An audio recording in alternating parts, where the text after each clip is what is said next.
Del passaggio della competenza di determinate arterie dalla provincia alla regione o ad ANAS si parla da tempo, anche nel Trevigiano, dove tra le strade interessate a questo trasferimento di pertinenze rientra l'SP248 Schiavonesca Marosticana, che parte da Vicenza e nel tratto della Marca da San Zenone degli Ezzelini finisce a Nervesa della Battaglia, passando per Fonte.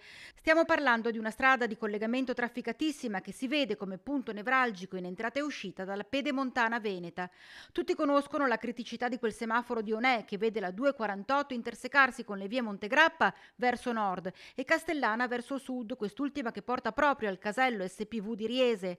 La provinciale è destinata a rientrare sotto l'egida regionale con Veneto Strade ed è proprio a questo punto che la provincia e il comune di Fonte stanno facendo fronte comune per chiedere proprio alla regione di portare avanti un lavoro di squadra per poter risolvere un punto nero della viabilità locale. Fonte secondo me è il punto principale perché veicola un numero di macchine assolutamente importante, è a cavallo tra diverse zone industriali, riceve il traffico della pedemontana e quindi in questo momento forse è il punto più critico che abbiamo tra la Castellana e la pedemontana del Grappa. Il sindaco di Fonte ha avviato un processo di riqualificazione viaria che dovrà essere portato avanti anche tra i comuni del circondario, a cominciare da quelli afferenti all'IPA con cui Sommadossi si è già confrontato. È la porta di casa di tutta la Pedemontana, un territorio che con tutta l'IPA raccoglie quasi 60.000 abitanti e abbiamo quindi bisogno davvero di un aiuto da parte di tutti perché davvero insieme quest'opera si può fare.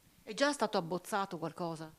Abbiamo già un'opera ingegneristica di quello è appunto che di questa rotatoria, però il mio è un discorso a fare anche un po' più ampio per il centro di Onè. Si tratta di una piazza, quindi si tratta di collocare una rotatoria all'interno del cuore pulsante del commercio che era negli anni scorsi Onè. Quest'opera è un'opera dei cittadini, dei fontesi, del territorio pedemontano.